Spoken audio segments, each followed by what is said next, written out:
Hey guys, we will create 2 tier lists today. One is going over the deck lists again, and we will cover what are the best decks in the game one more time, just so there's a 100% accurate tier lists out there for you to look at. And then we're gonna move on to ranking individual cards from this Space Time Smackdown expansion and see what are actually the best cards from this set and why. A quick disclaimer before we start, because I get a lot of feedback that tells me that people believe that I'm stating my opinion or this is my take on the meta, yada yada. No, that is not true. We take data from the biggest tournaments in the world, and this data is carefully analyzed by professionals, and yeah, therefore we know what's true and what has the most success, and that is what I'm presenting here to you, not anything else. With that out of the way, let's start. Yeah, let's get the elephants out of the room first. Like, this is just what everyone knows by now, and that is that Darkrai and Palkia Manaphy, those are the 2 best decks in the game, and there is just one deck that comes even close to contesting these 2. So yeah, those 2, those win the biggest and the most tournaments, and they see the most representation. Those are factually the 2 best decks in the game.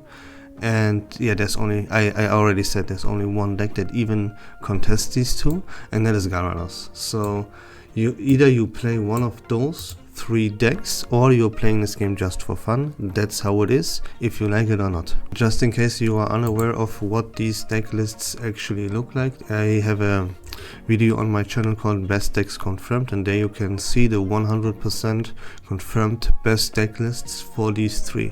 So that's it. And yeah, what comes after these 3, it really doesn't matter. You can rank these next cards pretty much as to how you want, but it's Celebi, Mewtwo and Charizard. Those are the 3 that yeah would come next, but yeah, other than those 3, everything is kind of irrelevant, other than Darkrai, Palkia and Gyarados. So yeah, do with this whatever you want. Then Infernape is yeah pretty much unplayable. If you play a fire deck, you always play Charizard. It's just way better, way more consistent. Infernape does not hit the numbers. You might think he one-shots the meta because he deals 140 damage, and most Pokemon in the meta have 140 damage. That is not true because of Giant Cape. So yeah, he will miss a lot of one-shots, and that's as a stage 2. That is not acceptable. That's why Charizard is much better. Yeah, and then there's Pikachu. He's fall a little bit out of favor. No one is really playing him right now, but yeah, he's not as bad as you might think. It's just that people are kind of sick of Pikachu. Same is kind of true for Mewtwo, but Mewtwo is still so good that he actually sees a little bit of play. Just because he's, yeah, still ridiculously good. But I mean, why would you ever play Mewtwo if you can also play Gyarados, you know? It just doesn't really make sense, and it really shows. And yeah, there you go. That was real quick. Just, yeah, the most accurate and the perfect deck list you can possibly make when it comes to the actual good decks in this meta. And yeah, now let's move on to our individual card list. So here we are. Yeah, first of all I moved Infernape up a tier because individually he's not that trash. It's just there's no reason to ever play him if you could also play Charizard, right? But in its own right, it's not that bad. And I will only talk about cards that either have some kind of relevancy or are at least interesting. So yeah, I will not cover every single card for obvious reasons. That would be time waste. So yeah, I will just start by sorting out some F tiers here, which is Porygon Z. That was interesting. It had potential, but as it turns out, it's completely 100% irrelevant and trash. Then Cresselia EX, we have just gotten this card, and people might be wondering, is this card any good? Does this have any use, or what do I do with this card? And the answer is no, it doesn't have any use. You can just throw this card in the trash and forget about it completely, because this is ridiculously bad. Then we have Yanmega.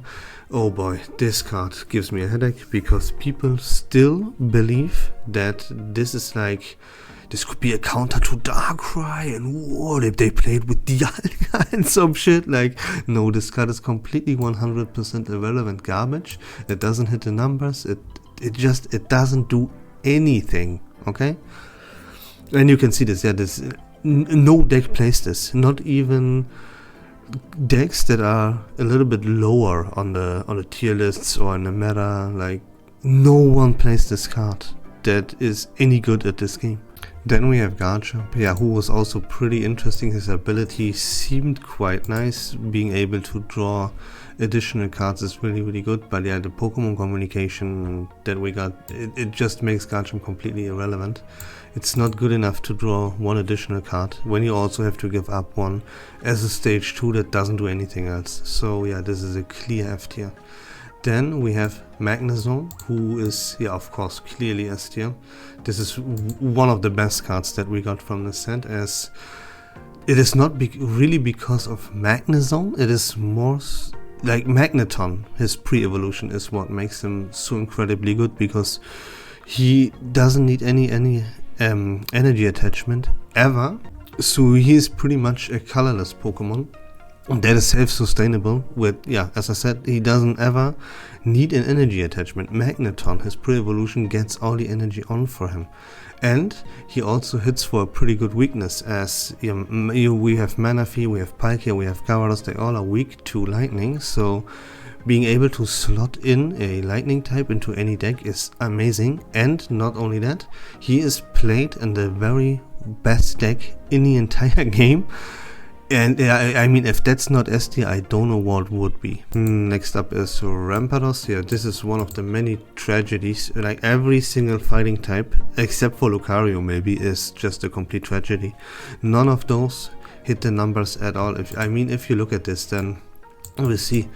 You have to play a fossil, first of all, which already sucks. Then he only has 150 HP and not 170, as most stage 2s have. Then he only hits for 130, which is insanely trash. You have to hit at least for 140 as a stage 2. He doesn't even do that. Then, even if you have that Lucario on the bench, he hits for 150, which doesn't get the KO on anything. Not on Darkrai, not on Palkia, not on Gyarados, on just nothing. Because yeah, the giant cape is the thing. So he doesn't hit the numbers whatsoever, and it is, yeah, as I said, a complete tragedy, as most fighting type cards are, and I can only give this guy an F tier. I'm sorry. Since we are already on the case, Galate is the exact same stuff, if not even worse, because it is an EX.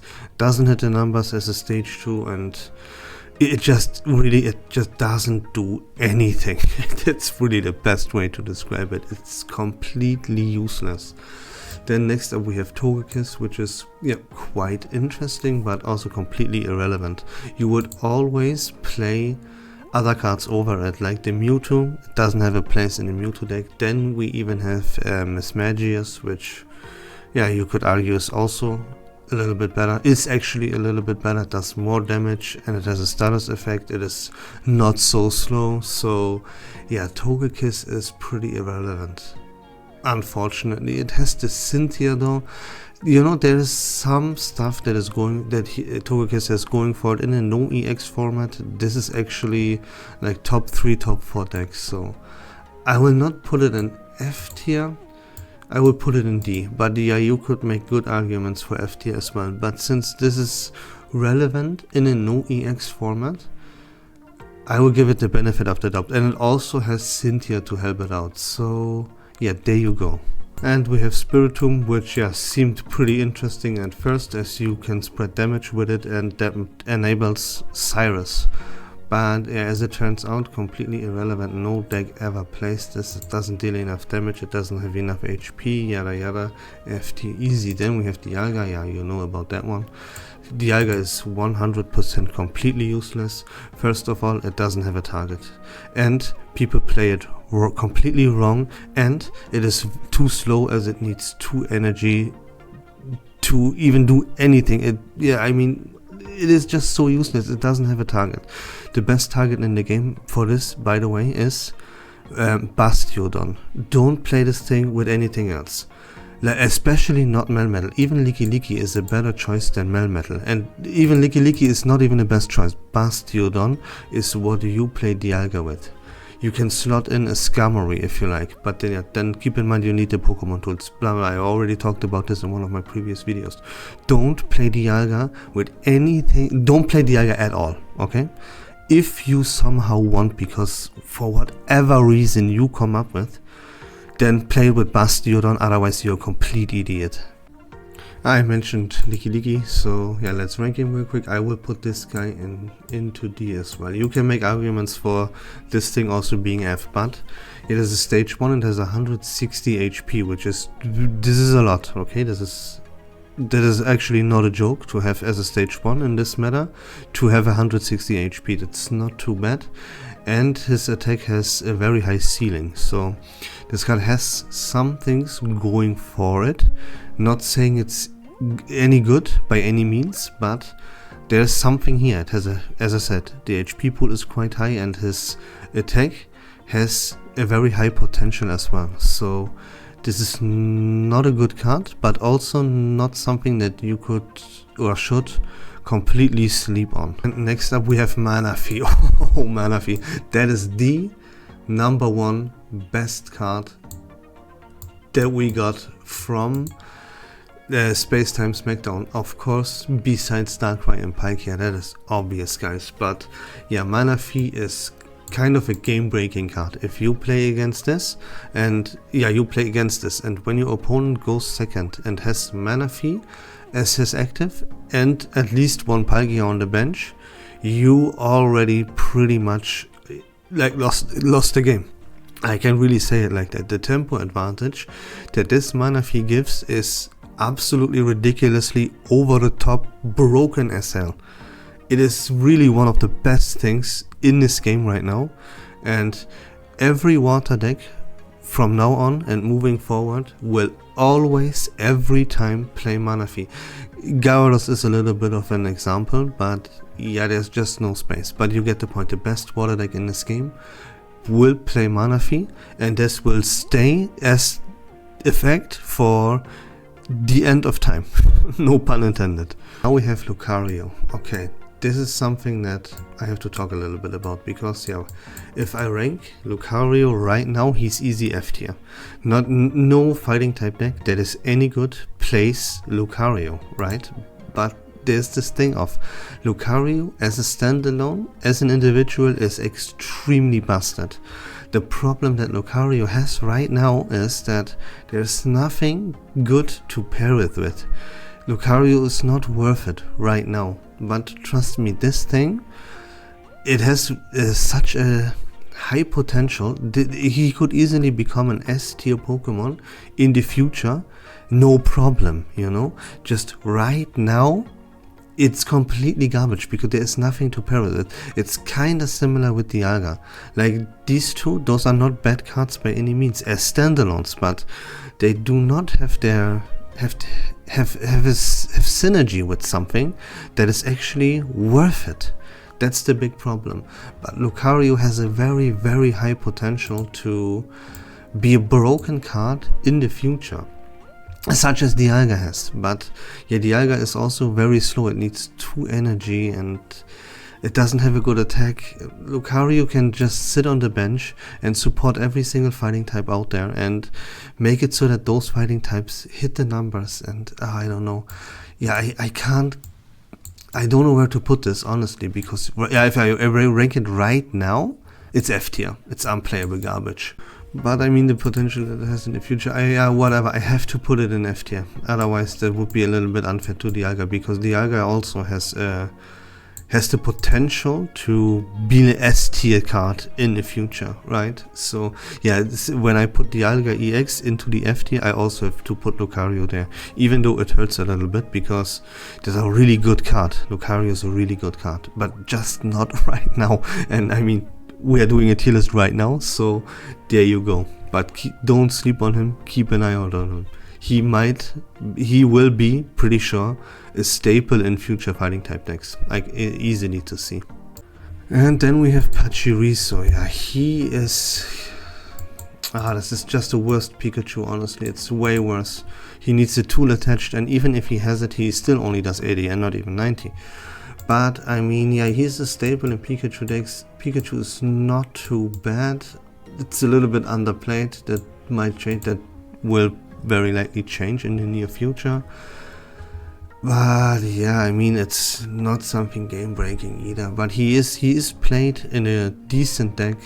It's kind of a staple there, so I will give him C. He's better than Infernape, Togekiss and Lickilicky and everything else we have below him right now, so I think C is a pretty good place for now for him. So moving on to Weavile and Mismagius. Yeah, we can rank them together because they fall into the exact same category as standalone cards. They're actually not too bad. I like both of them, but what can you do? They both are completely 100% irrelevant right now, and both of them don't have any future whatsoever. So F tier is the only choice for both of those. Like, you know, let's start off with Weavile. So yeah, Darkrai will always be the dark type deck that you play if you play a dark type deck, and you will never pair this Weavile with Darkrai. So you don't see it right now, and you won't see it in the future, because Darkrai will always be paired with something else, like it is already. So this is a completely dead and throwaway card. Same for Mismagius. You will always, until the end of time, if you play the Psychic type, you will always play Mewtwo, and there is no way around that, and Mismagius doesn't have a place in that deck. So same for Weavile. They don't have a space right now in any deck, and they won't have it in the future either. So yeah, just unfortunately throw them away, even though they're kinda cool. You know what, thinking about this a little bit and looking at it, I have to move Dialga and Lucario up one tier, because now everything below them does not see play right now and won't see play in the future, 100% guaranteed. While Dialga and Lucario, they are completely trash in F tier right now, but at least these two, they will have a future. They might even have a future as S tier cards. We don't know that yet, but the potential is there, and I think therefore I can't rank them in F tier with all the other cards that are in the F tier right now, because there is more. They have much more potential than anything else in the F tier. The F tier right now here that you see here, no potential. No card of those cards will ever see play. Dialga and Lucario, though, they are both different. They might come into play even at the end of the month. We don't know what that mini expansion will give us, but if this gives us a good Metal EX Pokemon, then Dialga will rise in the ranks rapidly. So, and same for Lucario. If this gets a good pairing with something, then he immediately rises, maybe even to the top, you know, you never know. That's why I think putting these two in F tier is a little bit unfair, now that I look at it and think about it a little bit more. So there you go. Okay, now it's time to rank our supporters and trainers, and we'll start off with Cyrus. Yeah, that's an A tier card. Actually, I'm completely in love with this card, because it is kind of like Sabrina, right? But it is not irrelevant and outclassed by Sabrina, and it also doesn't make Sabrina irrelevant and completely outclasses Sabrina. It is just something that is better than Sabrina in certain situations, but overall Sabrina is the more consistent card. So what that leads to is that this card is absolutely perfect for the game and a huge win. One of my favorite cards from this new expansion, as yeah, it is just an option, but not the definitive best option every time, you know.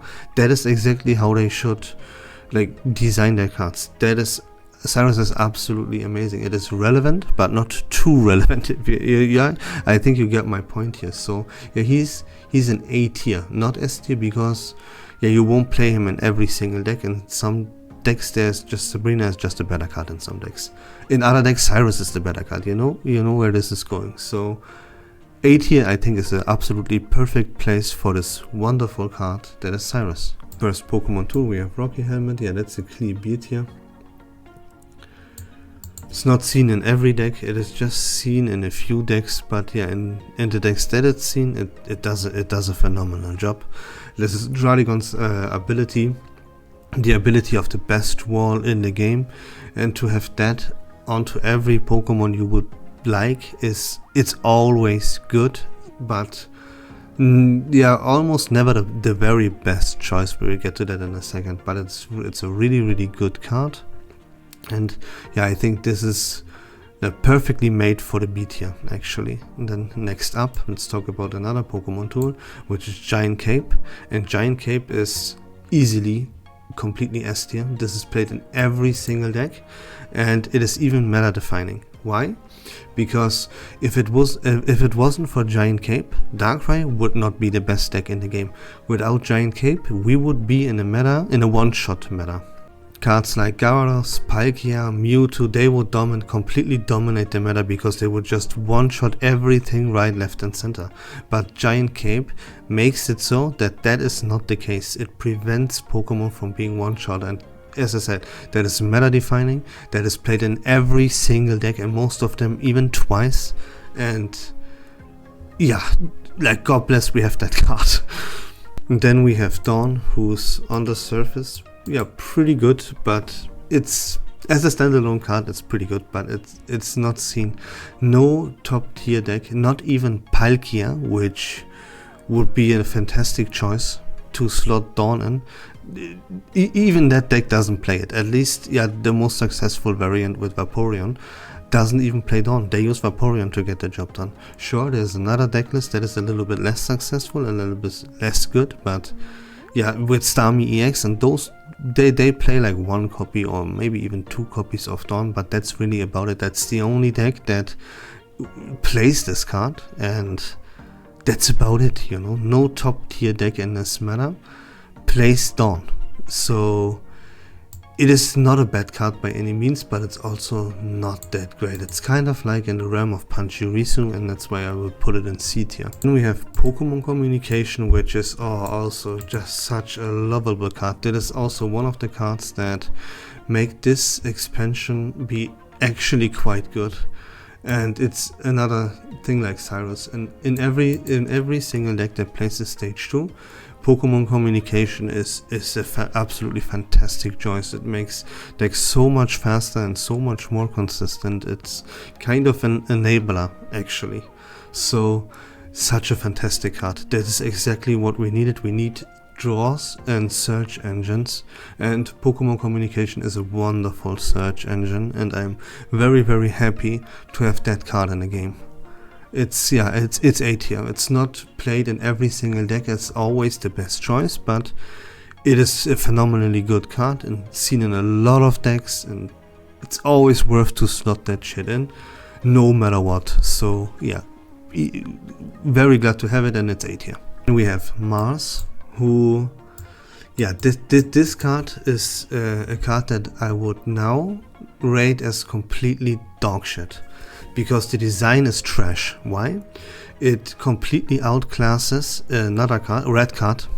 Spoiler alert, this is just a better red card. This is a card that makes another card completely 100% irrelevant forever, and that is never a good thing. Such as we talked about Cyrus, right? Cyrus, that is phenomenally designed, because yeah, we talked about this. So Mars is the exact opposite, and not only that is the design terrible dog shit, it is also, yeah, bad. You know, red card was quite a good card, was a decent card.